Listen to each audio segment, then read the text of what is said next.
Samajwadi party ने लोकसभा चुनाव के लिए 11 उम्मीदवारों का नामों का ऐलान आज और कर दिया है। ये नाम है मुजफ्फरनगर से हरेंद्र मलिक, आंवला से नीरज मौर्य, शाहजहांपुर से राजेश कश्यप, हरदोई से उषा वर्मा, मिश्रिख से रामपाल राजवंशी जो सपा सरकार में मंत्री थे, मोहनलालगंज से आर.के. चौधरी। हालांकि पहले सी.एल. वर्मा को टिकट दिया था लेकिन उन्होंने चुनाव लड़ने से मना कर दिया। जबकि प्रतापगढ़ से डॉक्टर एस.पी. सिंह पटेल को टिकट दिया है। लखनऊ पब्लिक स्कूल के मालिक हैं। इनकी पत्नी भी लखनऊ से शिक्षक से एमएलसी रह चुकी है। इसके अलावा बहराइच से रमेश गौतम, जबकि गोंडा से श्रेया वर्मा को चुनावी मैदान में उतारा है। ये दिग्गज नेता रहे कुर्मी नेता जो माने जाते थे, मुलायम सिंह यादव के साथ थे। संस्थापक सदस्यों में से एक बेनी प्रसाद वर्मा की पोत्री हैं, राकेश वर्मा की बेटी हैं। इसके अलावा गाजीपुर से अफजाल अंसारी और चंदौली से बीरेन्द्र सिंह को चुनावी मैदान में उतारा है। इससे पहले समाजवादी पार्टी ने 16 सीटों पे उम्मीदवार घोषित किए थे।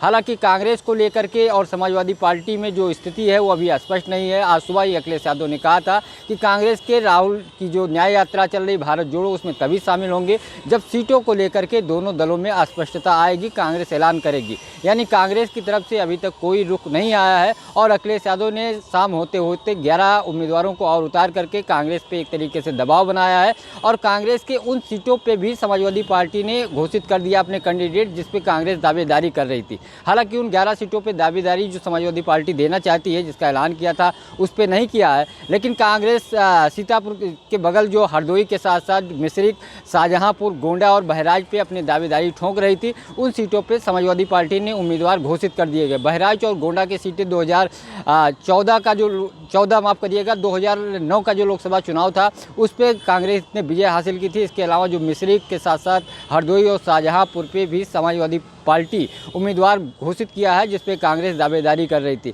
इसके अलावा आंवला जो स्वामी प्रसाद मौर्य अपने बेटी के लिए टिकट मांग रहे थे, संगमित्रा मौर्य या अपने करीबी के लिए, वहां से भी अखिलेश यादव ने नीरज मौर्य को उतार करके स्वामी प्रसाद मौर्य के रास्ते बंद कर दिए हैं। हालांकि स्वामी प्रसाद मौर्य आज सुबह ही ऐलान किया कि वो नई पार्टी का गठन करेंगे। अखिलेश यादव को मैंने पत्र पहले लिखा था लेकिन उन्होंने कोई जवाब नहीं दिया, जिसके बाद उन्होंने एक नए दल की घोषणा की। 22 फरवरी को एक तरीके से ऐलान होगा। इसके बाद चीज़ें और स्पष्ट होंगी कि उत्तर प्रदेश में सियासी मिजाज क्या होगा।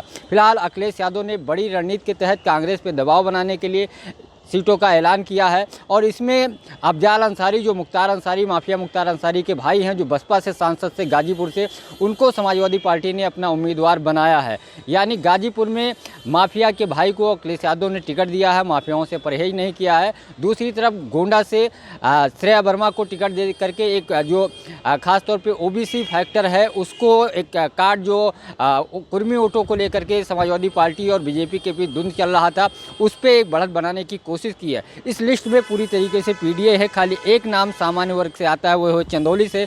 इसके अलावा सभी नाम जो समाजवादी पार्टी ने घोषित किए हैं वो पीडीए के तर्ज पे है। फिलहाल समाजवादी पार्टी लगातार लोकसभा सीटों को लेकर के तैयारी कर रही है और इन नामों को ऐलान करने के बाद अब अगली लिस्ट समाजवादी पार्टी की जल्दी आएगी। लेकिन दूसरी तरफ खबर ये भी आ रही है, अखिलेश यादव ने कांग्रेस को एक चिट्ठी लिखी है जिसमें 17 सीट देने की पेशकश की है, लेकिन कांग्रेस की तरफ से अभी तक कोई जवाब नहीं आ रहा है, उसका इंतजार किया जा रहा है।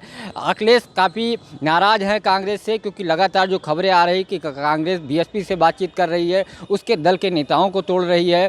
कानपुर से एक विधायक है समाजवादी पार्टी के, उन पे कांग्रेस डोरे डाल रही है, उसको लेकर के नाराज़ हैं। पल्लवी पटेल जो अखिलेश यादव के गठबंधन में थी, अखिलेश यादव के सिंबल पर चुनाव लड़ी थी, वो अपना दल कैमरावादी के नेता हैं, उनकी माता उस पार्टी के राष्ट्रीय अध्यक्ष हैं, वो कांग्रेस के न्याय यात्रा में शामिल हुए। उसको लेकर के भी अखिलेश यादव नाराज़ हैं और कहा यह जा रहा है कि पल्लवी पटेल शायद कांग्रेस के साथ जाएं। फूलपुर के साथ साथ वो प्रतापगढ़ सीट मांग रही थी, लेकिन प्रतापगढ़ पे समाजवादी पार्टी ने कैंडिडेट घोषित कर दिया है। फिलहाल दोनों दलों के बीच रसाकसी के बीच अखिलेश यादव ने 11 नामों का ऐलान और कर दिया। इससे पहले 16 सीटों पर ऐलान किया था। कुल मिलाकर के समाजवादी पार्टी ने अब तक 27 सीटों पर लोकसभा उम्मीदवार उतार दिए हैं। आने वाले दिनों में समाजवादी पार्टी और नामों को जल्द ऐलान करेगी। फिलहाल अब देखना होगा कांग्रेस की क्या रणनीति होती है। पंकज चतुर्वेदी, TV9, लखनऊ।